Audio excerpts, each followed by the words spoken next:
Every time you ask a question, right, and I respond to your question or I respond to information, our brains literally start to flip through their mental Rolodex to try to match stuff up, right? Your brains are trying to figure out, do I want to experience this? Do I not want to experience this?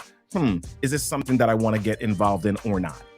Do I remember having this experience before? Your brains are flipping through all of that stuff. So if I just give you information that's flat and your brain isn't able to make a connection with anything else, then it's not memorable and it doesn't stick. In order for it to stick, your brain has to make a connection to an experience of some sort.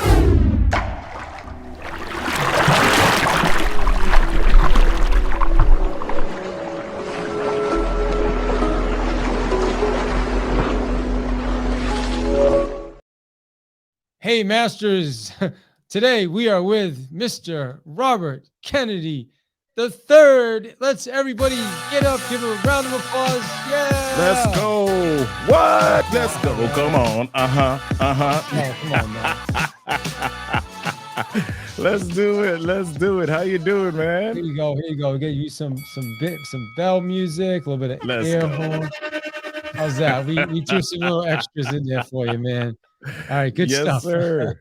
I appreciate you being here today. It's funny, I was saying before we started recording, your beard is no joke, and I literally had almost the same one yesterday, and I'm glad I shaved it because I wouldn't mind twinning with you today, man.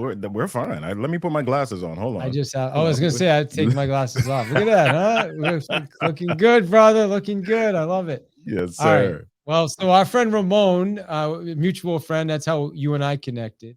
Mm-hmm. Have you connected with Ramon lately? That guy's such a rock star, huh? Oh yeah. We spoke just a couple of days ago. So yeah, he's doing fantastic things with Breakfast with Champions Daily and all of this stuff, man. Zone of Genius. He's a rock star. Yes, he's a beast. You're They right. they have the event coming up. I told him I'd shout it out. Dallas, April. I want to say it's April 13, 14. So they've got an event coming up. If anybody wants info on that, just message me and we'll get you. Are you going to the event? No, I'm already booked. I'm not able to squeeze that in this time, but yeah, it's going to be a fantastic time, and I'm looking forward to another one so I can be a part of the number.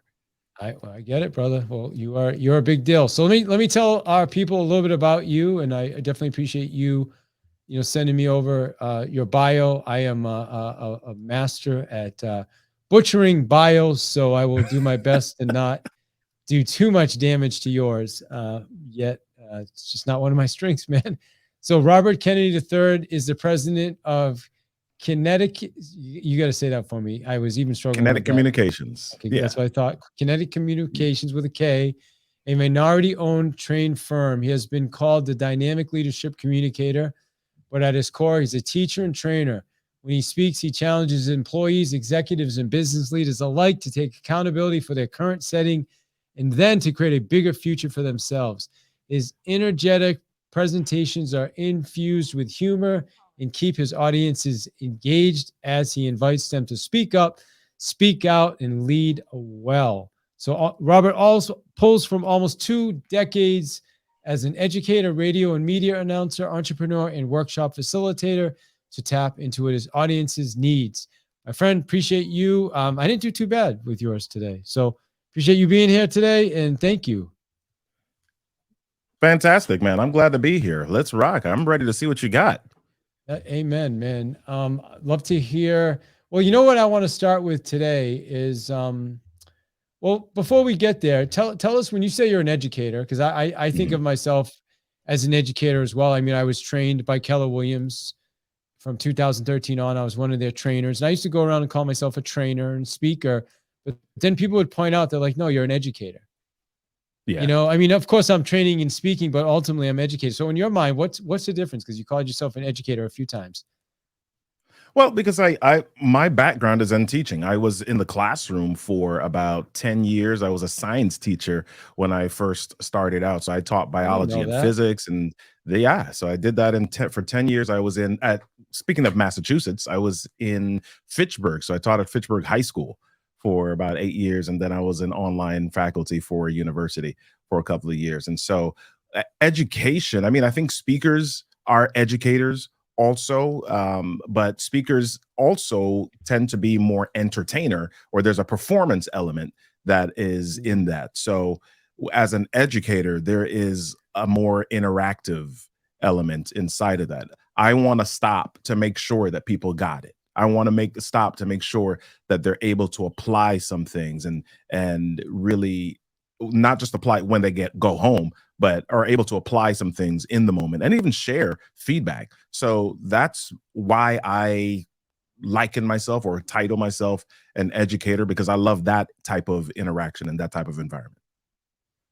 So you mentioned you stop, make sure people get it. What are some of the other things? And by the way, science was my favorite topic in school, by the way. So you just went up another level in Let's my book. go. I did not like, I'm not kidding. Like I'm a science nerd, but what is it like? What does make a great speaker or a great educator?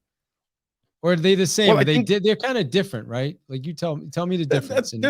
There's slight differences. I think when you're talking about communication overall, whether you're speaking, whether you're in conversation, or you are doing a workshop, the ultimate goal is to connect with people. You got to be able to connect with people from the heart, on an emotional level, on an experiential level.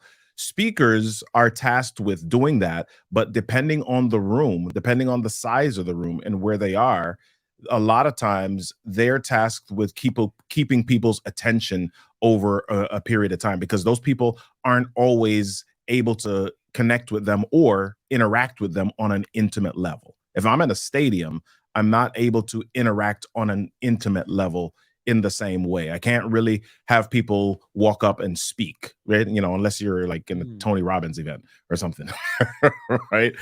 But as an educator in an education type of setting, I'm sharing content, I'm giving information, I'm giving value, I'm giving an experience, and then I'm looking for some sort of feedback. I'm looking for some sort of return on that to make sure that people have the opportunity to interact with it and experience it and apply it. So, because again, being trained as a I guess educator, trainer, you know, some of the things that they had us do were you know, in the beginning, make sure you get people's like what do people want to get from the event, right? Keep on track, get takeaways throughout. All those type, but you're not really able to do that as a speaker as much as you are as more of a, and like you said, more of an intimate setting. Correct? Is that right? And I think when I think about myself, I am a speaker, but what I tend to do mainly is breakout and workshop sessions, and for me, those are education settings. So I am in a space where I can deliver content, I can teach some things, and then I can ask some questions. I can get some responses from people, and they're able to get a little bit closer. When I'm speaking from a stage and there are 5,000 people in the room, yes, I'm educating them in some way, but it's not necessarily the same educational environment like it would be in a classroom or a more intimate setting where they are able to ask specific questions and maybe get specific access to me. But you still have to connect. Like you Absolutely. If there's 5,000, you have to figure out how does each person feel like you're connecting to them, right? Same thing. We're on a clubhouse room right now, right? Like, there's a bunch of people in here. There's 40 people in the room right now. Like each person, they need to feel like you're speaking to them, right? How do you do that? Well, first of all, I might simply look at the room and say, hey, I see there's a Nathan. I've got a good friend whose name is Nathan in the room. Stacy, I see Stacy. I see Elizabeth. I see Michelle, Charles. Whoa, Dwight, what's going on, dude? Andrea, or is it Andrea? Right? Let me know what that is. Here, I do that because Dale Carnegie in his book, How to Win Friends and Influence People, says that the sweetest sound to every person in any language is the sound of their own name. So if I want to connect with people, one of the easiest ways for me to do that is simply by calling their name. They could not be paying attention. The moment I call their name, they're like, what's going on? Hey, let me see what's going on here, right? Because I've used that secret symbol. I've used that thing that they've been enculturated or socialized with from the time that they were born, right? That's like the key to their mind or their heart or their brain. I call their name. That's one way to do things. And as a speaker, if I'm speaking at an event, that's one of the reasons why I may stand at the door before I speak. I go around to tables, I go around to chairs and and I shake hands with people and get their names and talk. Because when I'm on stage now, even if it's a big auditorium or a big audience, if I call out the name David from the stage, I'm like, right, David, and I call your name, you feel like, my gosh, in the midst of this 5,000 group of people, or this group of 5,000 people, he called my name. Yeah, I'm a rock star, right? And you feel important Yeah. and you feel connected with. And the So other that's one thing that I do. 400 Davids in the room too, every one of us Exactly. I'm not is saying which David. That's why I'm not saying last yeah, names. Right? yeah. Amen. I get it. Yeah, Good stuff, man. Well, exactly. listen, let's jump into the story. I know I want to talk Yeah. about the power of story. That was one of the topics. We talked about, like, talk to us about that, the power of story. I believe that storytelling is the most powerful way to connect and to communicate with people. I can give you data, I can give you information, I can give you content, but if I want to really connect with you, I've got to do that from a level of experience and emotion. Because when you're hearing information from me, you're hearing it through your own filters, you're hearing it through your own lens, right? And so I've got to figure out how to access that. And storytelling is one of the best ways for me to do that. I was in a mastermind group several years ago, and I forgot what we were talking about, but we were all telling stories. And I told them a story about me learning to ride my bicycle within 30 minutes when I was 8 years old. And I told them the story, and they were like, dude, why haven't you told us that story before? And I said, it was just a story. I was 8. I was learning to ride a bike. All of us have done that. And I said, exactly. All of us have gone through that experience. And your experience was a little bit different, but it connects with us because we know the feelings that you felt. And you can pull so many different lessons out of that. And maybe I'll tell the story in a little bit as well. Yeah, let's hear it, man. Here's the reality is, like, some people are really good at storytelling, right? Like, we were talking about this a couple of weeks ago with one of my guests. Like, I think, like, Zig Ziglar, he's probably one of the best I've ever heard. I'm guessing you know who Zig Ziglar is, obviously, right? Oh yeah. Yeah, of Yeah. course. Actually, in my very first podcast that I did, that was back in 2011, 2012. I actually had Tom, Zig's son, as one of my guests, man. So it was fantastic. Is he good like his dad at telling stories? He's very different. He's very different. Zig was, let me see. Showman is maybe the term that I want to use. Zig was a performer. Zig was on stage all the time. Extroverted too, right? Really? I've never met him, but I got to imagine. Yeah. High energy. I mean, Zig had the ability to make you feel like he knew you for a long time. Right. So it was just kind of a laid back conversation with Tom, and they're different people, but great family. The thing I like about Zig is, if you like, I still have some old audio CDs from him, and he'll have the story. It will last 90 minutes, the same story, and he's just pulling out, point after point, and it's still in the same story. And I feel like it's masterful. As a matter of fact, I'm kind of reminding myself to go back and start listening to that stuff again.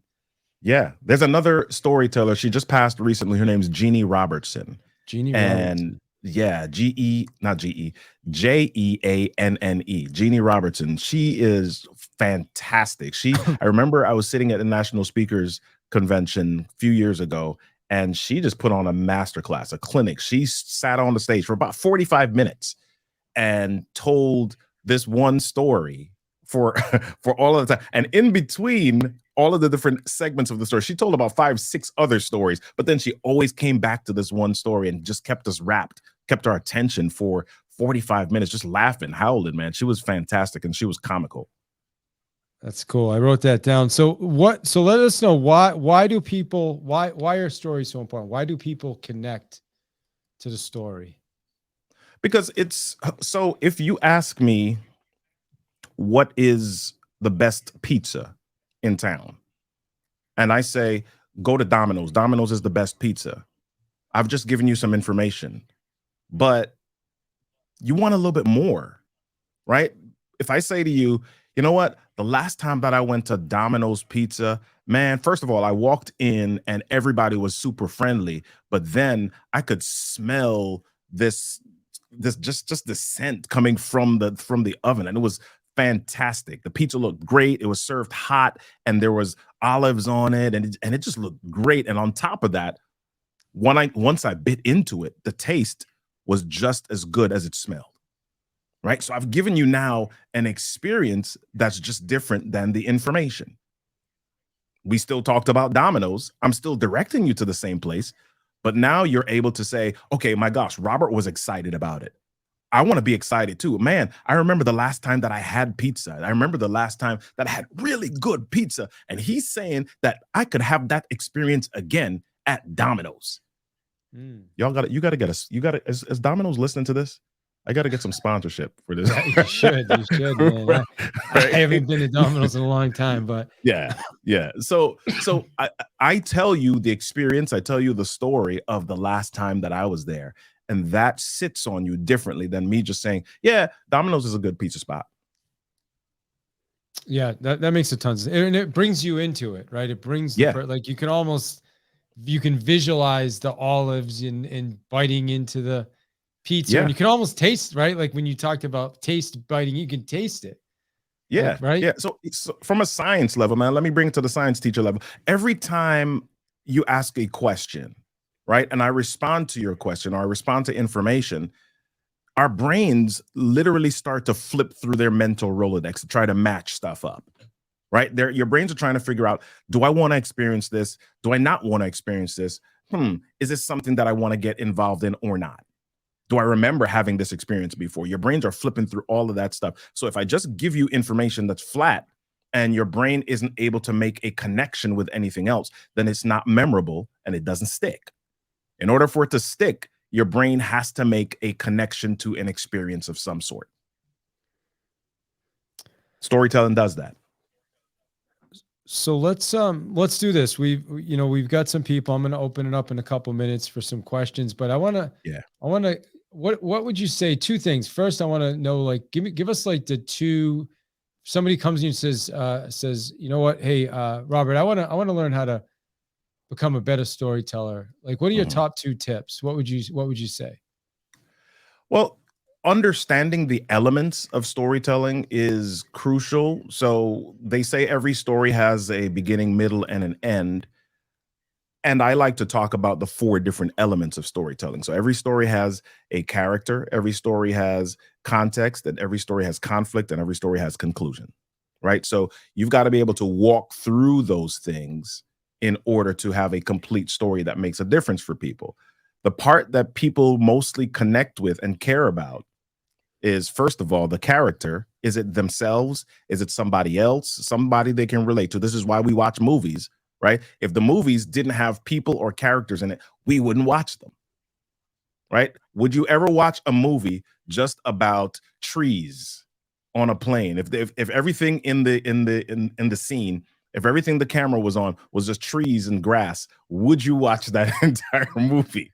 Probably not. You've got to have a character that you connect with. That's number one. The second thing that people connect with is the conflict. People love drama. They love to figure out what was broken and how the character navigated that broken stuff, right? Because they might have that same experience themselves, or they might just be dreaming about some things and they trying to figure out, man, how do I get through this? Oh, okay, I see what he did there. And if that person could exhibit courage, or if that person could do something amazing, then possibly I can do that too. You know what's funny too is as I'm listening and I'm thinking about the Domino's pizza. Like, you got me all fired up. Like, I may want to go break. We have one fairly close to us to go grab a pizza for my kids tonight for dinner. You know what I mean? And it's because of your story, man. Seriously. Like, if you would have just said, hey, check out Domino's, it wouldn't have had the same effect, to be honest with you. Right. Not even close. So what would you say are a couple of the mistakes you see? What would you say are a couple of the biggest mistakes you see when people are either telling stories or trying to do it from a stage? You can, or both. Well, they take too long to get to the point, or to get to the point where people can connect. Sometimes they set it up and they're just sharing stuff about themselves, but they don't share anything about the audience and what the audience can experience. even though the story might be starring me, even though I'm the central character in a story, as quickly as possible, I want to get to a place where people can connect with it with an experience. And so I like to tell people whatever that conflict is, try to connect with that or try to get to that as soon as you can. And it's the same reason we click on stuff on the internet, right? That's what clickbait is, conflict. If you want to watch a great video, why do you watch the video? Because of the conflict, because of the thing that's broken, because of the unknown, because of the mystery, because of the thing that you want to find out. So you got to get to the conflict as quickly as possible. Even if it's just a tease, you may not go into the whole thing, but that's what we call a hook in storytelling, right? You got to have a hook that really connects with people and brings them into that space so that they can say, "Oh my gosh, I want to know what's next." Mm. Good stuff, man. I love it. What now? Introvert versus extrovert, and then I want to open it for you. What like I'm honestly more of an introvert than I am an extrovert. Although I tend to fall in the middle. I've known about it a long time, so I have more control over it than I think a lot of people. Right? Like even if Yeah. sometimes I don't feel comfortable, I'll still just I know I can speak up. I've done it before. What would you say to somebody that's like, well, I don't want to, because the biggest fear, like beyond, as supposedly even ahead of death, right, is public speaking, which makes no sense. So I'm like, okay, Right. take me to the firing squad instead of putting me in front of a room of people. I don't think they would do that, but that's what people say. So, what would you say to that? Is how if somebody is introverted and they're like, well, I'm not really comfortable speaking or something like that. What would you say to that type of person? Well, the first thing that I would say is Robert Kennedy III, defined by Myers-Briggs, is an introvert as well. So you being an introvert has it's not so much that I'm afraid or I'm shy and therefore I can't. It's about what result do you want to achieve? What are you after? I mean, like anything in life, if there's a result that you want, then you've got to figure out what steps you need to take, what actions you need to take to get there, right? And so people are scared or nervous about public speaking for a lot of different reasons. They feel like, okay, if I fail, if I mess up, people are going to make fun of me. People are going to laugh. They may have that vision in their heads where they're on a stage in the middle of this dark room and the spotlight is shining on them, and all they hear is people pointing, laughing, ha ha ha at them, right? And so we make up these things in our brains, and so we got to figure out what is it that I really want. Do I want to make a difference in the world? Do I want to transform? Do I want to, if I'm in real estate, do I want to sell more? What is it that I want? And if I'm clear on what I want, then I'm going to take the action at some point. I like to say, if your why isn't strong enough, you won't be around long enough. You got to know your why, what you're after and why you're after that thing. So introvert, extrovert, yes. Extroverts can be scared to be on stage. I know plenty of people who, man, they're the life of the party, but put them on a stage in front of a mic, yeah, that's not the place that they want to be. Focus on the So result. being an extrovert, similar to me, like I love doing it honestly because it at least more in the past than now. Well, I still love doing it, but used to kind of get me outside of myself, right? Like Yeah. it's a different energy, right? Like you feel like it's almost in a lot of ways like, okay, it's a high to be able to do that, to jump in front of and do like I used to do workshops that would an 8-hour workshop, which not a lot of people can do. And the amount of energy Yeah. you extend to do something like that is you'd have to experience it. Like you just want to go to sleep when it's done. Like at least for Yeah, me, dude, I did that yesterday. I did a workshop yesterday that started at 8:30 and ended at 4:30. And I came home and came into my office, and I have one of those. You see my chair, right? My chair has this yeah. lever that reclines. I came in and said, let me do a little bit of work before I get to bed. I reclined my chair, and there's a TV in here, and I turned it on, and my wife came in and said she just kind of saw me like out. How cold. Because the introvert, Robert, at the end of the day, at the end of being on stage all that time, I need a recharge. All right. Awesome, brother. Well, listen, I'm going to open it up. Let's get a couple questions from our friends on Clubhouse. By the way, I just want to let you guys know this episode is sponsored by Real Estate University. So make sure if you have a real estate license, go to realestateuniversity.club. Check out what we have going on. We got some amazing stuff over there. I appreciate you guys in Clubhouse. So I'm going to open it up. If anybody wants to ask a question, just give me a mic flash and we will call on you. We got a few people on stage. I see Shantae and then I see Abraham. So how's it going, Shantae? Good. It's good. I'm really enjoying this conversation. Robert, I wanted to ask you though, so when you first started speaking, was there that nervousness that you had to overcome, like the fear of speaking in front of people? And if so, what was your method to get over that?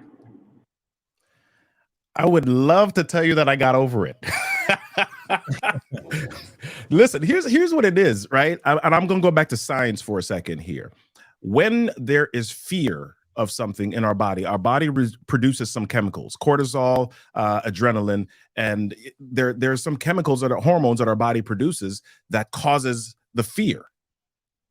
When you're excited about something, do you know what hormones your body produces?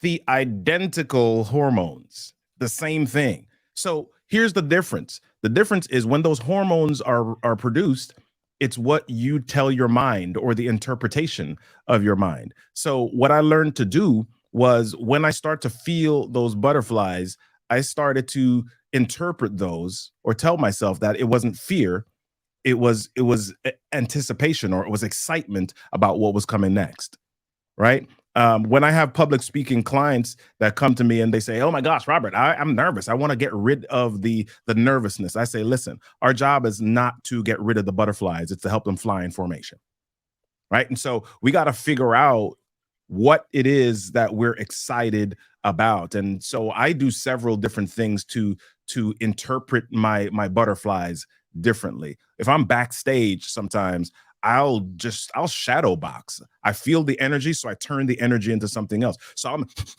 I'm shadow boxing with myself backstage to channel that energy. Tony Robbins, before he gets out on stage, he's got his trampoline backstage that he jumps up and down on to channel that energy. You've got to figure out how to channel your energy. I'm in the car on my way to an event. I'm turning up Eminem. You got to lose yourself in the music. I'm jumping, I'm pumping in the car because I'm channeling and I'm turning that energy into excitement for what I'm going to do. I'm going to serve the heck out of some people.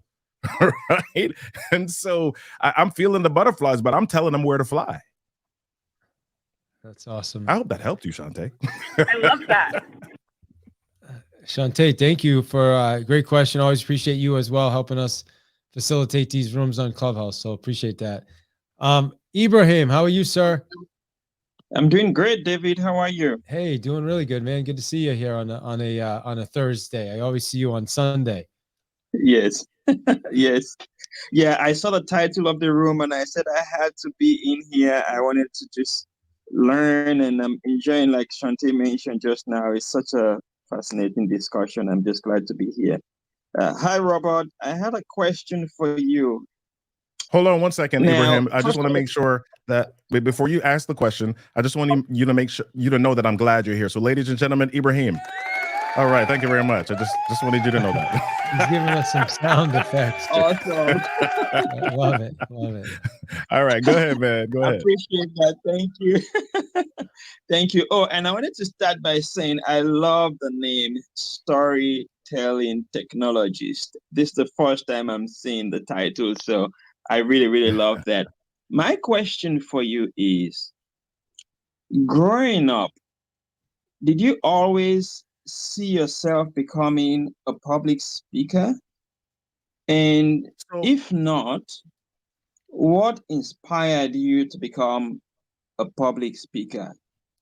Did something happen that caused a shift that triggered something that says, I am going to become a public speaker and I am going to impact lives? Well, thank you. I don't know that that is a fair question for me because I have a different life than a lot of other people. I'm a PK. For those of you that don't know what that is, I'm a preacher's kid. My dad is a pastor. So I grew up around speaking. Even though I was a shy kid and I didn't speak much as a kid, I would rather be in my room playing with my trains than outside at the party. Right. So I don't know that the fact that my dad is a pastor was the thing that caused me to be a public speaker. However, it did have some influence in that that's kind of what I knew. So whenever I was in a situation where I had to speak, I did fairly well at it. And so before I even knew what a professional speaker was, I was a teacher, and then once I moved on from teaching, I started to do leadership training. And people asked me, well, before leadership training, I started to teach um, companies how to build courses using specific software. So I was a technical trainer for a while, and every time I spoke or every time I did a training, people always asked me, "Hey, are you a speaker?" I'm like, what do you mean? I'm speaking right now to you. I don't understand what you're asking me. They said, no, are you a public speaker? Are you a professional speaker? Do you get paid to speak? I said, yeah, I got paid today. Right. No. Do you go on stages? Do you travel to speak? I said, I didn't know that people got paid to do that. And so after a little while of getting that question regularly, I said, there might be something to this. Let me check out this public speaking, professional speaking thing. And so I checked out Toastmasters first, and I joined Toastmasters and got a little bit better at the art of speaking, or the techniques of stagecraft. I got better at that. And then after that, I looked for the National Speakers Association, which taught me about the business of speaking, how to have a professional speaking business. And so I don't know that there was one event that made me say, aha, I want to be a public speaker, right? But there have been different elements or different things that have happened through my life that caused me to move in this direction. And, in some ways, I don't deny that I've got a little bit of public speaking privilege. Awesome. Thank you so much, Robert. I appreciate that feedback.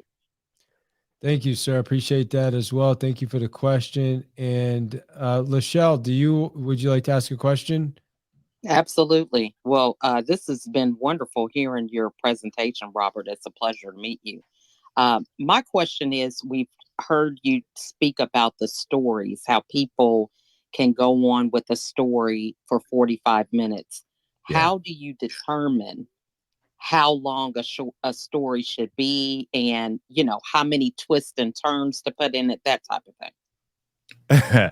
Well, it depends on your audience. It depends on what you're trying to speak about. It depends on the topic and the takeaway that you want to have. And let me give you an example. So here's where I'll jump in with my 8-year-old story, David. I was 8 years old and I was in Canada, Montreal, Canada at the time. And I was with one of my friends. My parents had gone back to the States because my dad had gotten a new job, but I was still in school. So I stayed in Montreal with my friends. And I decided one day that I wanted to learn how to ride a bike. So I asked my friend, I said, dude, how do you learn how to ride a bike? And he pointed out the window at some kids that were outside, and their parents were behind them pushing the bicycles. Now, we were alone at the house. It was just me, him, and his sister. And this was back in the day when you could leave 8-year-olds at home by themselves without having any repercussions. And so I said, you know what? No, I want to ride today. So we went to his garage. He grabbed his bicycle. I grabbed his sister's bicycle with the basket and the little bell on the front. And we went to the street. He takes off down the street, and I start to try to ride, but I fall. All right. And so I try to do it about 3 or 4 times and I fall. Man, this is not easy. So I noticed, though, that his driveway goes down underneath the house into the garage. The garage is beneath the house. So I decide that I'm going to take the bicycle. I don't know how I figured that out, but I take the bicycle and I let it coast down the hill, down the driveway into the garage. And I do that for a little while. And it's easier for me to keep my balance when the bicycle's coasting. And after a little while, I start putting my feet on the pedals. And after a little while, I get into the garage and I start turning, doing a few things. I'm like, this is not so bad. Okay, cool. So about 30 minutes later, I feel confident enough to go out onto the street. I go out onto the street and I start riding the bicycle a little bit. And I'm still wobbly and I'm falling. But I'm like, man, it's easier when I'm going down the hill. At the end of the block, I noticed that there was this hill. So I take the bicycle and I push it to the hill right at the top, and I balance at the top, and I let the bicycle start to go down the hill. Now, this hill was a pretty steep hill, and the bicycle starts to go down the hill, and I put my feet on the pedals, and I'm saying, oh, it's just not so bad. But as you know, when things go downhill, they start to pick up speed. And so this bicycle is starting to pick up speed, and my feet are starting to go on this pedal, go a little bit faster on the pedals, and they start to go so fast till after a while, my feet can't keep up, and my feet fly off the pedals, and this bike is still going down the hill. Now, we're getting closer to the bottom of the hill, and at the bottom of the hill, there is this intersection. And so I'm coming up on this intersection, and as I get closer to the intersection, I remember that there's this one thing that I forgot to teach myself in the driveway: braking. And so I'm like, oh my gosh, I don't know how to hit the brakes. And so I keep going down this hill, and close to the bottom of the hill, I notice on my left-hand side that there's a lawn. And so, I take the bike and I kind of whip it onto the lawn, and I crash through this fence, and I'm rolling on the ground, and there's mud and grass and dirt on my face. And I finally come to a stop. And as I get up, I look at the top of the hill, and I see my friend looking down the hill. He's got like the Home Alone face, looking down. But I get up and I raise my hands because I'm like, yeah, I rode my bicycle down the hill. I made it. Now, inside of that story, I could have stopped several times. And as a matter of fact, when I tell that story to corporations, I stop several times, and I say, hey, the bicycle started to go down the hill and pick up speed. How many of y'all have ever been on a project where everything started out really fine, but as you went further into the project, it felt like it started to get out of control? People raise their hand, they're like, oh my gosh, I totally know how that feels, right? And so we start to have conversation about that, or I start to talk about that. Then I come back to the story and I say, listen, and I'm going down the hill and my feet fly off the pedals. And I remember that I forgot to teach myself how to brake in the driveway. How many times have you been doing something, you're in the middle of it, it's off the rails, it feels out of control, but then you realize, oh my gosh, there was one crucial thing that we forgot. I make that point and we start to talk about that, or I share a little bit more about that. Then I come back to the story and I'm like, okay, my gosh, the deadline is coming closer. The intersection is coming closer and we're about to crash. This thing feels like it's not going to have a great ending. And oh my gosh, out of the left-hand side, I see my hero. I see the lawn. I see a possible exit. And as I throw myself onto the lawn, I realize that this is not exactly the ending that I wanted, but it's a safer ending than if I would have gone into the intersection. And so how many of you end up in the mud with mud on your face sometimes, grass on your face, crashing through the fence, and you get up and people are like, oh my gosh, this was the worst ending or the worst possible outcome. But you're like, no. Let's find the silver lining. Let's look at the positive. We rode, we made it down the hill. We're not at the top of the hill. We're not at the beginning, the starting line anymore. We've made it. And now the next time that we do this, we know how to do it better. Right. So I've pulled a lot of different lessons and stopping points from this story. And all it was me learning how to ride my bicycle at the age of 8. That was Love good. that. That was awesome. I'll give you a little sound effects. Oh, that's actually the wrong one. Here you go. All right. Good stuff, man. How about that? There we go. There you go. All right. Good stuff, man. That was awesome. Yeah. And, you know, as you were saying that, because anybody that understands this as master this craft is you'll have one story and you can have that one story delivered in 2 minutes, 10 minutes, 15 minutes. It could be an hour, right? You could spread it out throughout a whole hour or even longer. It could be a full, a day workshop based on the one story that you could deliver in 2 minutes. Yep. You can deliver the story. You can stop. You can share lessons. You can share points. You can, really connect with the environment, ask the people some questions about it, and then you can come back. And even if you finish a story, you can come back to another point and remind them of a part in the story that you've already gone through. Brilliant. To repeat it and break it apart even further. I could have talked about the beginning part of that story where I asked my friend how to ride, and he told me the only way how to do it is to get some parents to push me, and I didn't believe that, and I decided that I was going to do it another way. That was great. Yeah. No, that was a really, really good example of a story. Appreciate you sharing that. Eric had raised his hand to come up. We got time for probably one more question. Eric, do you have a question? And not a question, but I wanted to thank you, David. You and I cover the same spot, but I get so tired of people saying, go tell your story. Your story is important. Your story has value. And what you just showed was it only has value if you can bring it to the audience in a way that they can grow and change. Had you just told the story of you riding your bike, we would have been all like, right. Oh yeah, he knows how to ride a bike. But you built the story backwards and what could I use from my life to illustrate trial and error, to learning in process. And so often I hear and I go in rooms and people are like, your story has power. And I just want to scream, it's useless if I don't connect to it. So shut up. And so absolutely. I say that with kindness.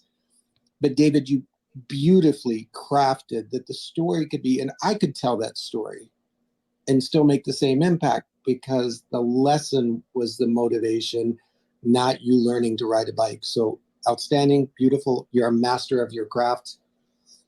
Keep teaching. Thanks, Eric. Appreciate it. Thank you so much. Yeah, thank you guys. Everybody today, every question was awesome. And yeah, just you guys, everybody here that contributed made this a better experience for our listeners. So thank you guys for that. All right, Robert, back to you, sir. Final thought. Well, before we get there, I tell everybody what's the best way, if they want to learn more about you, connect with you, learn from you, what's the best way to do that? Easiest way to do that is go to getintouchwithrk3.com. That is my landing page. All the socials, all of the resources, all of the ways to connect with me are there. Go to getintouchwithrk3.com. Getintouchwithrk3.com. Let me ask you this. The story you shared with us, how many times do you think you've delivered that story until, how many times did it take you to get it to that level where you're just like? I've told that story easily 75 times. Easily. And I've told it differently every time. And every time I tell it, there's a little different nuance that I share. There's a different cadence. There's a rhythm, and it depends on the audience, because there's sometimes that I'll need to tell that story in 2 minutes. And then there's sometimes where I'll have 15 minutes or 30 minutes to tell that story. And so I'll stretch it out, I'll compress it, I'll do different things with it depending on the audience. And I don't know if I know the moment where the story clicked, because I certainly used to tell it differently when I first started telling it, because I didn't believe it was as important or as useful of a story the first couple of times I told it. It was kind of throwaway. It was just a story. But now I'm kind of like, listen, oh yeah, it's a story, but especially when I use it for corporate settings, there's so many different correlations or parallels. There's so many different usabilities that I can connect this to. So I'm looking at the experiences that people are having and how I can take any element from this story and connect it to their emotional feelings or to their experiences, the things that are bothering them or affecting them in any way. Really, really brilliant. I learned a lot from you today, man. I appreciate you. And that was awesome. And I've got some stories that I feel like I can, after listening to that, I can do better with my stories. So just want to say, I appreciate that. Let me add one thing, David. Yeah. Let me add this one thing. It's hard to find a story if you're not used to capturing them. Part of the issue for a lot of people is that they say, yeah, I got to tell a story, but they don't know which one to tell, or they don't know where to grab a story from. There's a great book by Matthew Dix called Story Worthy. And there's a practice that he institutes every day. He sits down and he thinks through his day and he asks the question, what lessons did I learn today? And then he writes down those lessons and he looks at what experiences that he learned those lessons from. And so he's now connecting lessons learned and experiences together. And he's writing those down in a book and he's capturing them. So now he's got this vault, this library of stories that he can pull from. And the more that he goes back to them, the more that he uses them, is the easier they become to come to his brain when he needs them. So I want to encourage all of us, if you're not taking on the practice of developing a story vault or a lessons learned vault of some sort, do that, because that's going to make your presentations, is going to make your conversations more powerful. So brilliant, man.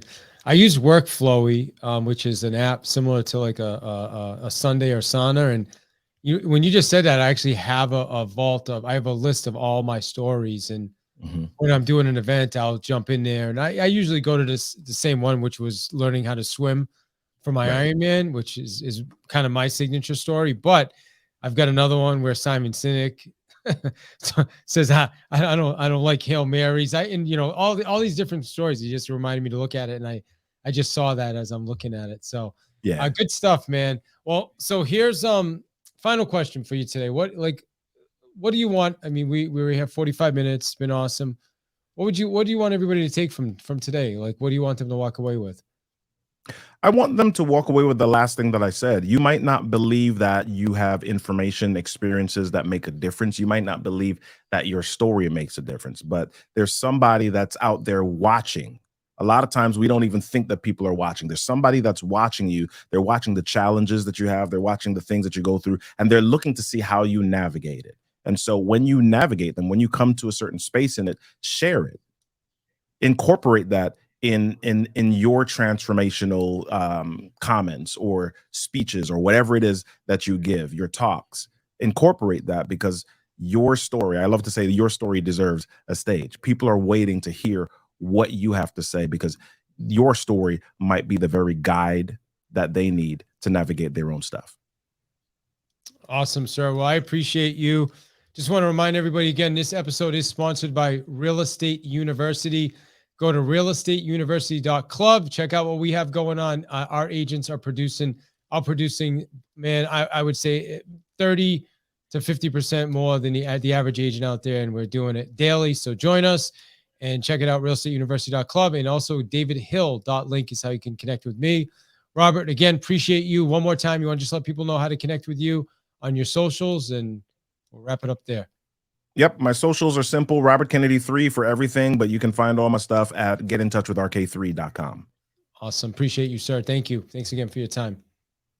Thank you.